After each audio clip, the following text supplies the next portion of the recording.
आज से 500 साल पहले दिल्ली की सत्ता पर मुगल सल्तनत का परचम बुलंद हो चुका था और इसके बादशाहत के सिंहासन पर अकबर की हुकूमत थी। अकबर विस्तारवादी नीति का बादशाह था। शुरुआत से ही अकबर ने आस पड़ोस के राज्यों को मुगल सल्तनत के झंडे के नीचे लाने के प्रयास शुरू कर दिए। पूर्व को जीतने के बाद अकबर ने अपने पश्चिम अभियान में राजपुताने की रियासतों पर मुगल ध्वज फहराने की शपथ ली।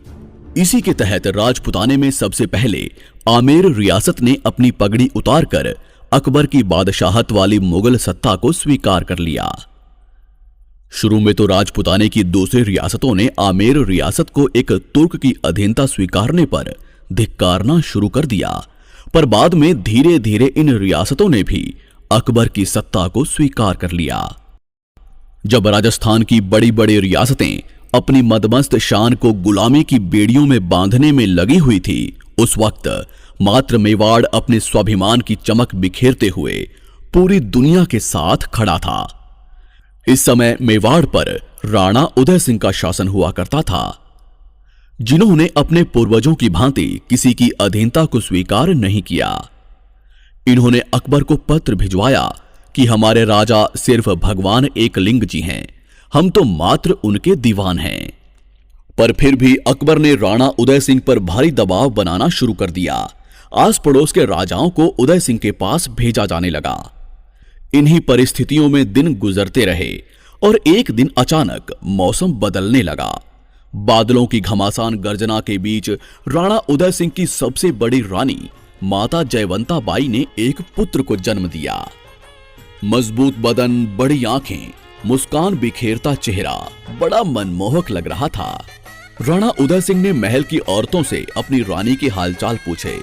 तभी पाली की दासियों ने जवाब दिया, शेरनी ने शेर को जना है। नीले घोड़े रा असवार म्हारा मेवाड़ी सिरदार राणा सुनता ही जा जो दी। राणा पुत्र पाकर बड़े खुश होने लगे। वे कभी राणा कुंभा के बनाए विजय स्तंभ को देखने दौड़ते तो कभी बप्पा रावल की तलवार को प्रणाम करने। सरदारों ने पूछा, हुकुम, कुंवर जी का नाम क्या होगा? राणा शांत होकर बोले, जिस तरह सूरज अपनी चमक से धरती को रोशन करता है, उसी तरह मेरा पुत्र अपने शौर्य के प्रताप से मेवाड़ को रोशन करेगा। अतः इसका नाम प्रताप होगा, कुंवर प्रताप सिंह सिसोदिया। माता जयवंता बाई कृष्ण भक्त थी। उन्होंने शुरू से ही कुंवर प्रताप को भगवान कृष्ण और महाभारत की युद्ध कलाओं का ज्ञान दिया। रानी जयवंता बाई कुंवर प्रताप को बताती कि किस तरह उनके दादा राणा सांगा ने अपनी तलवार की धार से दिल्ली की बादशाहत को रक्त से नहलाया, किस तरह उनके परदादा बप्पा रावल का शौर्य के रक्त में नहाया हुआ कलेजा जब अरब की धरती पर गरजा तो आने वाले 400 सालों तक कोई भी विदेशी भारत की तरफ आंख उठाने की हिम्मत नहीं कर पाया। सिसोदिया वंश के इस अतीत को सुनते हुए प्रताप बड़े होने लगे। समय आने पर उनको गुरुकुल भेज दिया गया, जहां प्रताप सुबह का समय गुरुकुल में बिताते, दोपहर के समय वे भीलों की बस्तियों में चले जाते, शाम होते होते प्रताप लोहारों के गांवों में निकल जाते। उनको हथियार बनाने की कला सीखने में बड़ा आनंद आता था। जनता के बीच इस कदर घुल मिल जाने पर प्रताप सबके चहेते बन गए। भीलों ने उनको कीका कहकर बुलाया, तो वहीं लोहारों ने उनको अपना राजा मानना शुरू कर दिया। कुंवर प्रताप बचपन से ही वीर, स्वाभिमानी और हठी स्वभाव के थे। उनका शरीर सामान्य बच्चों से कई गुना मजबूत था। उन्होंने छोटी सी उम्र में ही अफगानियों की बस्ती पर धावे बोलने शुरू कर दिए। मेवाड़ से होकर गुजरने वाली मुगल सेना पर वे गुलेल से हमला कर देते। कुंवर के इन कारनामों को देखते हुए सबको लगने लगा था कि बड़े होने पर वे महापराक्रमी योद्धा बनेंगे और प्रताप ही भविष्य में मेवाड़ के राणा बनेंगे। उदय सिंह जी की कई रानियां भी थी, जिनसे उनको कुल 33 संतानें थी, पर उदय सिंह जी की सबसे प्रिय रानी थी धीर बाईसा। इनकी बात को राणा उदय सिंह अधिक महत्व देते थे। इन्हीं के कहने पर राणा उदय सिंह जी ने इनके पुत्र जगमाल को मेवाड़ का भावी राणा घोषित कर दिया। शास्त्रों के अनुसार सदैव बड़ा पुत्र ही राजा बनता है, पर सागर जैसे विशाल हृदय वाले कुंवर प्रताप ने पिता के इस आदेश को मानते हुए छोटे भाई जगमाल को राजसत्ता देना स्वीकार कर लिया। किंतु सभी सामंत, सरदार और राज्य की जनता ने उदय सिंह के फैसले पर विरोध किया। वे कुंवर प्रताप को ही अपना राणा मानते थे। समय के साथ राणा उदय सिंह का स्वास्थ्य बिगड़ने लगा और सन 1572 आते आते उनका स्वर्गवास हो गया। उनके अंतिम संस्कार में कुंवर प्रताप सहित मेवाड़ का प्रत्येक व्यक्ति आया, पर कुंवर जगमाल इस समय महल में अपना राज्याभिषेक करवा रहा था। ऐसी संकट की घड़ी में जगमाल के अपने पिता के अंतिम संस्कार में उपस्थित न होने के कारण सभी सरदारों ने यहीं गोगुंदा की पहाड़ियों पर रक्त से मेवाड़ के असली हुक्म श्री कुंवर प्रताप का राज्याभिषेक कर दिया। सरदार रावत कृष्णदास चुंडावत ने राणा प्रताप की कमर में तलवार बांधते हुए ललकार लगाई, मेवाड़ मुकुट केसरी कुंवर प्रताप सिंह आज से मेवाड़ के राणा हैं। यहीं से राणा प्रताप ने अपने सरदारों के साथ कुंभलगढ़ की तरफ कूच किया। राणा के आने की खबर सुनकर छोटा भाई जगमाल राजगढ़ी छोड़कर अकबर की शरण में भाग गया, जिसके बाद साल 1573 को कुंभलगढ़ की राजगद्दी पर वीर शिरोमणि महाराणा प्रताप का विधिवत रूप से राज तिलक कर दिया गया। कौन है ये महावीर जिसे दुनिया ने मेवाड़ मुकुट हिंदुआ सूरज के नाम से नवाजा? मेवाड़ की राजगद्दी पर बैठने वाले महाराणा प्रताप एक ही वार में घोड़े सहित दुश्मन को काट डालते थे। वो परम स्वाभिमानी शिव भक्त थे, जिनके नाम से ही दिल्ली की बादशाहत कांप जाया करती थी। उन्होंने जंगलों में रहना स्वीकार कर लिया, पर कभी अकबर की गुलामी स्वीकार नहीं की। 72 किलो का भाला, 81 किलो के छाती कवच और 208 किलो के भारी वजन के साथ महाराणा युद्ध भूमि में निकलते, जिनके रौद्र रूप को देख सामने वाला दुश्मन अपना रास्ता पलट देता। हल्दी घाटी के युद्ध में विशाल मुगल सेना को जबरदस्त टक्कर दी। दिवेर के युद्ध में मुगल सत्ता को घुटनों पर ले आए। अपनी छापामार युद्ध नीति के दम पर मेवाड़ को फिर से आजाद करवाकर केसरिया ध्वज लहरा दिया। मुगलों के 36 किलों को जीतकर 40,000 मुगलों को आत्मसमर्पण के लिए मजबूर कर दिया, जिनके भाले की नोक से शत्रु का रक्त कभी सूखा नहीं, जिनकी तलवार ने कभी पराजय का मुंह देखा नहीं। ये गाथा है उस महाराणा की जिसके सामने हर भारतीय बारंबार नतमस्तक होता है। ये गाथा है रुद्र रूप एक लिंग अवतारी महाराणा प्रताप की। आइए डिमांडिंग पंडित के साथ देखते हैं हुकुम श्री महाराणा प्रताप के इतिहास से जुड़े उन अनसुलझे पन्नों की पूरी दास्तान। मेवाड़ी राणा सुनता ही जा जो। फरवरी 1572 को महाराणा हुकुम ने मेवाड़ की राजगद्दी संभाली। इस समय मेवाड़ की स्थिति काफी खराब थी। पिता उदय सिंह जी के समय मुगलों के साथ हुए युद्ध में मेवाड़ की पूरी व्यवस्था बेहाल हो चुकी थी, खजाना खाली था और चित्तौड़ सहित मेवाड़ के बड़े भाग पर मुगलों का अधिकार हो चुका था और अकबर मेवाड़ के बचे हुए इलाके पर भी अपना अधिकार करना चाहता था। महाराणा प्रताप ने राजा बनते ही अपने समस्त सरदारों को बुलाया और उनसे कहा कि रघुकुल मान सदैव ऊंचा रहेगा। मेवाड़ की छाती पर लहराता मुगल ध्वज मेरा कलेजा चीर देता है। बहुत जल्द हवाओं का रुख बदलेगा। मेवाड़ पर केसरिया ध्वज पूरी शान से लहराएगा। मेवाड़ का भविष्य जरूर चमकेगा। मैं शपथ लेता हूं, जब तक मेवाड़ को पूर्ण स्वतंत्र नहीं करवा लेता तब तक मैं शांत नहीं बैठूंगा। राजमहलों में नहीं रहूंगा, पलंग पर नहीं सोऊंगा, सोने चांदी के बर्तनों में भोजन नहीं करूंगा। मेरे वीरों, स्वाभिमान की दहाड़ से हमारा टकराव अब विशाल फौजों से होगा, तैयार हो जाइए। सभी सरदारों ने प्रतिघात के स्वर में अपनी तलवारें लहराई। पूरा दरबार महाराणा प्रताप की जयकारों से गूंज उठा। इसी के साथ महाराणा प्रताप ने अपनी सेना को संगठित करना शुरू किया। उन्होंने मेवाड़ के भीलों के गांवों का दौरा किया। भील योद्धाओं को अपने साथ जोड़ना शुरू किया। लोहारों को हथियारों के जखीरे बनाने का काम सौंपा गया। सरदारों को प्राचीन युद्ध कलाओं का अभ्यास करवाया जाने लगा। महाराणा प्रताप द्वारा सेना निर्माण के समाचार दिल्ली के बादशाह अकबर तक पहुंचने लगे। अकबर ने भी राणा प्रताप को रोकने की पूरी तैयारियां शुरू की।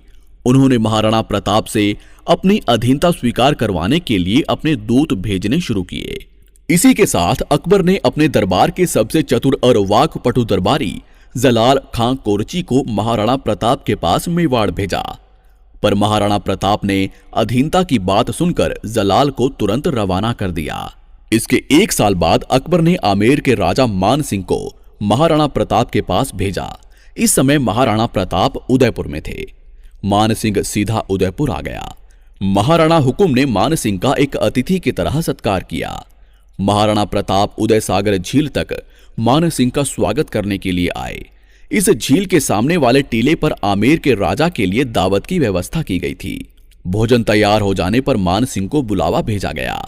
महाराणा प्रताप ने अपने पुत्र अमर सिंह को अतिथि की सेवा के लिए लगा दिया, पर महाराणा प्रताप भोजन के लिए नहीं आए। मान सिंह द्वारा हुक्म के बारे में पूछने पर अमर सिंह ने बताया कि पिताजी को सर दर्द है, वे नहीं आ पाएंगे, आप भोजन करके विश्राम करें। मान सिंह ने भौहें तानते हुए कहा कि राणा जी से कहो कि उनके सर दर्द का कारण मैं समझ गया हूं। मान सिंह ने राणा प्रताप के बिना भोजन स्वीकारने से मना कर दिया। तब राणा प्रताप ने उन्हें संदेश भेजा कि जिस राजपूत के संबंध एक तुर्क से हों, उनके साथ भला कौन राजपूत भोजन करेगा। अब मान सिंह जवाब देने की स्थिति में नहीं था, क्योंकि राणा प्रताप ने तो उन्हें बुलावा भेजा ही नहीं था। मान सिंह ने भोजन को छुआ तक नहीं, केवल चावल के कुछ कणों को जो अन्न देवता को अर्पण किए थे उन्हें अपनी पगड़ी में रखकर वहां से चला गया। घोड़े पर बैठकर मान सिंह ने राणा प्रताप से कहा कि दिल्ली की बादशाहत को अस्वीकार करना एक संघर्ष को चुनौती है। यदि आपकी इच्छा दुखों में रहने की है तो एक दिन आपकी इच्छा जरूर पूरी होगी। मान सिंह ने आंखें तानकर आगे कहा, मैं तुम्हारा अभिमान चूर्ण कर दूंगा, अगली मुलाकात युद्ध भूमि में होगी। राणा प्रताप ने उत्तर दिया, मैं प्रतीक्षा करूंगा। ऐसे ही अकबर ने महाराणा प्रताप के पास अपने 4 दूत भेजे, पर महाराणा प्रताप ने अकबर की अधीनता स्वीकार नहीं की। महाराणा प्रताप द्वारा अधीनता स्वीकार न करने पर सन 1576 में अकबर अपने सभी सेनापतियों के साथ अजमेर आ धमका। यहां अकबर ने मान सिंह को 1 लाख की विशाल मुगल सेना का सेनापति घोषित किया। 3 अप्रैल 1576 को मान सिंह विशाल मुगल फौज लेकर मेवाड़ विजय के लिए निकल पड़ा। 2 महीने चलने के बाद मान सिंह खमनोर नामक गांव में पहुंचा। महाराणा प्रताप के भील सिपाहियों ने अपने राणा को संदेश भिजवाया कि हुक्म मान सिंह असंख्य मुगल सेना को लेकर मेवाड़ की तरफ बढ़ रहा है। पर महाराणा प्रताप तो कब से अपनी तलवार की धार मजबूत कर ही रहे थे। वे भली भांति जानते थे कि युद्ध अवश्य होगा। इधर मान सिंह बनास की नदी के मैदानों में आ पहुंचा। मान सिंह ने यहां मोलेना गांव में अपना डेरा लगाया। दूसरी तरफ महाराणा हुकुम ने अपनी 20,000 की सेना के साथ उससे 6 मील सामने लोसिंग गांव में अपना पड़ाव डाला। विशाल मुगल सेना में राजपूत और मुगल थे, जबकि महाराणा प्रताप की सेना में राजपूत, भील पठान और लोहारों के गांवों के लोग थे। 18 जून 1576 को संसार के अनोखे युद्ध का आगाज हुआ। आकाश में घनघोर बादल थे और धीमी धीमी हवाएं चल रही थी। कभी कभी बिजली की तेज गड़गड़ाहट हो रही थी।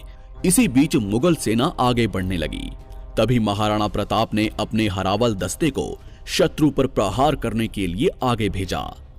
हुकुम की हरावल सेना ने आगे बढ़ रही मुगल सेना के 3 हरावल दस्तों को पूरी तरह से नष्ट कर दिया। इस घनघोर हमले से घबराकर मुगल सेना का हरावल खेमा लूणकरण के नेतृत्व में भेड़ों के झुंड की तरह भाग निकला। अब मेवाड़ और मुगल सेना आमने सामने आ चुकी थी। तभी वीर विराट मेवाड़ मुकुट हिंदुआ सूरज महाराणा प्रताप ने युद्ध भूमि में प्रवेश किया। राणा श्री के युद्ध में आते ही मुगल खेमे में दहशत का माहौल फैल गया। महाराणा जिस ओर बढ़ जाते वहां शत्रुओं की लाशों के ढेर लग जाते। मुगलों ने पहली बार महाराणा प्रताप को देखा था, इससे पहले सिर्फ उनका नाम ही सुना था।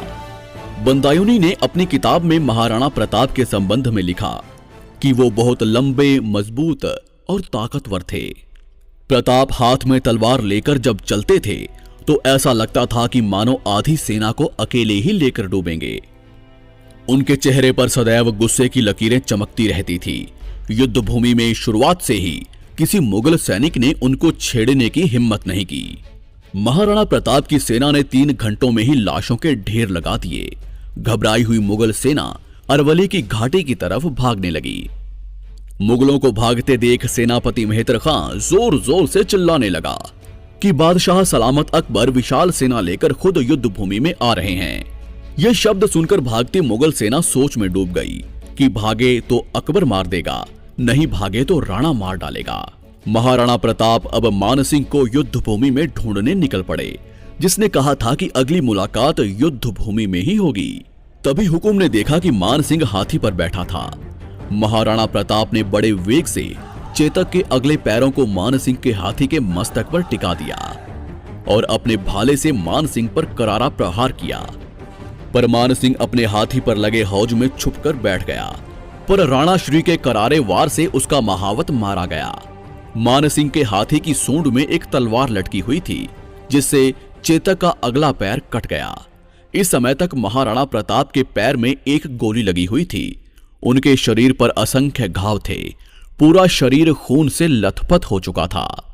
तभी सादड़ी रियासत के झालाबिदा ने कहा कि हुकुम, आपके प्रिय चेतक को इलाज की जरूरत है और आपके पैर पर भी गोली लगी है, जिससे जहर फैल सकता है। आप तुरंत वैद्य जी के पास जाएं। महाराणा प्रताप अपने घोड़े चेतक को अपने पुत्र की तरह प्यार करते थे। उन्होंने झालाबिदा को मेवाड़ का राजछत्र दिया और बोले, सेना को पूरा नेतृत्व देना और स्वयं चेतक पर सवार होकर युद्ध को पूरी तरह से पहाड़ियों की तरफ मोड़ लिया। जहां पहाड़ियों पर भीलों ने युद्ध का मोर्चा संभाल लिया, मुगलों को अब एक नई टक्कर मिली। महाराणा प्रताप चेतक को लेकर पर्वतों की ओर निकल पड़े। यहां चेतक ने 26 फीट की गहरी खाई को कूदकर पार कर लिया और बलीचा गांव में घायल चेतक नीचे गिरकर बेहोश हो गया। तभी महाराणा प्रताप का छोटा भाई शक्ति सिंह, जो मुगल सेना की तरफ से लड़ रहा था, महाराणा प्रताप का पीछा करते हुए यहां तक आ पहुंचा। महाराणा प्रताप बेहोश चेतक को सहला रहे थे कि तभी उनकी नजर शक्ति सिंह पर पड़ी। उन्होंने शक्ति सिंह से कहा, सीना खुल्या मार भाला, तुम गोद गुलामी टीकण लगे, भारत माते कह दूंगा, तेरे पूत दामन में बिकन लगे। शक्ति सिंह बड़े भाई के शब्दों को सुनकर फूट फूट कर रोने लगा और भाई के पैरों में जा गिरा। इधर हल्दी घाटी के मैदानों में घमासान युद्ध चल रहा था। घाटी के दरों में राणा पुंजा भील और राजपूत सरदार मुगलों को भीषण टक्कर दे रहे थे। अंत में मानसिंह ने हल्दी घाटी के दर्रों में जाने की बजाय मुगल सेना को वापस अजमेर चलने का आदेश दिया। अकबर की विशाल साधन संपन्न सेना का गर्व मेवाड़ी सेना ने मिट्टी में मिला दिया। मानसिंह और आसफ खां जब खाली हाथ अकबर के सामने उपस्थित हुए तो क्रोधित अकबर ने 3 महीने तक उनके दरबार में आने पर पाबंदी लगा दी। उनकी संपत्ति को जब्त कर लिया गया, उनका वेतन और सभी सुविधाओं को तुरंत रोक दिया गया। हल्दी घाटी के भयानक युद्ध के बाद महाराणा प्रताप अपनी सेना के साथ कुंभलगढ़ आ गए। विनाशकारी युद्ध का पासा महाराणा प्रताप के पक्ष में था, पर इस समय तक उनका खजाना खाली हो चुका था। हल्दी घाटी के 4 महीने बाद ही सन 1577 में अकबर ने एक बार फिर शाहबाद खान के नेतृत्व में भारी सेना कुंभलगढ़ पर हमला करने के लिए भेजी। हल्दी घाटी जैसे विशाल युद्ध के बाद एक नया युद्ध मेवाड़ की सेना के लिए भारी था, अतः महाराणा प्रताप ने किले को त्याग दिया। कुंभलगढ़ पर शाहबाज खां का अधिकार हो गया। कुछ महीनों के बाद महाराणा प्रताप ने फिर से सेना तैयार की और पूरी तैयारी के साथ शाहबाज खां पर आक्रमण करके कुंभलगढ़ को वापस जीत लिया। कुंभलगढ़ विजय के बाद महाराणा प्रताप ने आगे की रणनीति बनाने के लिए सभी सरदारों को बुलवाया।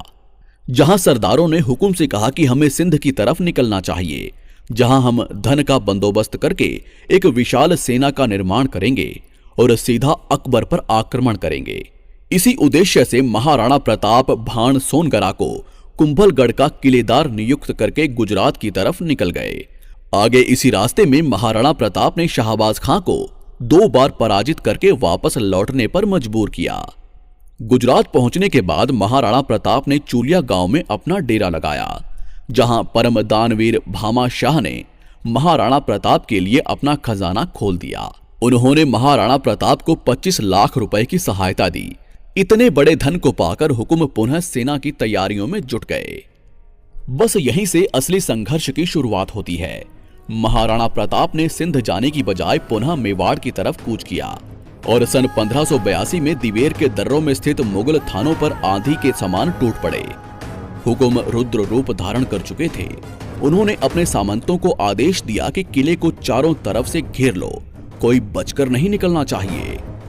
तभी महाराणा प्रताप के पुत्र अमर सिंह ने अकबर के चाचा सुल्तान खान पर भाला फेंका, जो सुल्तान खान के घोड़े सहित आर पार निकल गया।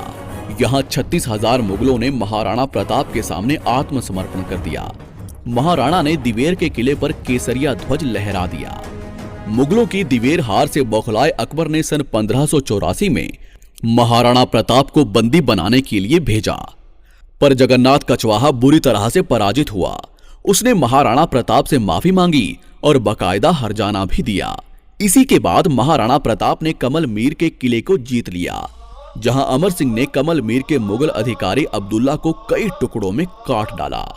इन्हीं लगातार जीतों के बाद 1585 में महाराणा प्रताप ने चावंड को जीतकर उसे अपनी राजधानी बनाया, जिसके बाद उन्होंने लगातार एक एक करके मुगलों के 32 किलों को जीतकर अकबर की नींदें हराम कर दी। मान सिंह से उसके देशद्रोह का बदला लेने के लिए महाराणा प्रताप ने अपनी सेना लेकर आमेर के मालपुरा पर आक्रमण किया, जहां से उन्होंने मान सिंह की बेशुमार दौलत को अपने कब्जे में लिया। अकबर ने स्वीकार कर लिया था कि राजपुताने के इस शेर को कोई कैद नहीं कर सकता। उसने अब महाराणा प्रताप को ना छेड़ने में ही अपनी भलाई समझी। इसके बाद 12 सालों तक महाराणा प्रताप ने ऐसा शासन किया कि मेवाड़ के व्यापार को 4 चांद लग गए। मेवाड़ की खोई हुई चमक वापस लौटने लगी। 19 जनवरी 1597 को 57 वर्ष की आयु में हुकुम शेर के शिकार पर निकले थे, जहां धनुष की प्रत्यंचा खींचते हुए हुकुम देवलोक सिधार गए। वीर शिरोमणि महाराणा प्रताप की देशभक्ति और अमर स्वाभिमान ने हर भारतीय के मन में उनके लिए अपार सम्मान जागृत किया। कवियों ने भी अपनी कलम से महाराणा की कीर्ति का कुछ यूं बखान किया। धर्म रहेगा और पृथ्वी भी रहेगी, पर मुगल साम्राज्य एक दिन नष्ट हो जाएगा। अतः हे राणा, विशंभर भगवान के भरोसे अपने निश्चय को अटल रखना। अब्दुल रहीम खान ए खाना, जिसने अपने घोड़ों को कभी शाही सेना में भेजकर दाग नहीं लगवाया, जिसने अपनी पगड़ी किसी के सामने नहीं झुकाई, उसके शासनकाल में जनता को किसी से कोई भय नहीं रहा। उसकी तलवार और भाला ही उसका सच्चा साथी था। वो वैदिक मार्ग का अनुयायी था, जिसने अनेक मंदिरों का निर्माण करवाया। उसके शत्रु भी उसकी वीरता और स्वाभिमान के सामने झुक जाते थे। उसकी शपथ थी, प्रताप के इस मुख से अकबर के लिए सदैव तुर्क ही निकलेगा। अतः हे राणा, जब जब भी कलम महाराणा प्रताप लिखेगी, तब तब सिर्फ महान, महान और महान ही लिखा जाएगा। दोस्तों, इस वीडियो को बनाने में बहुत मेहनत लगी है।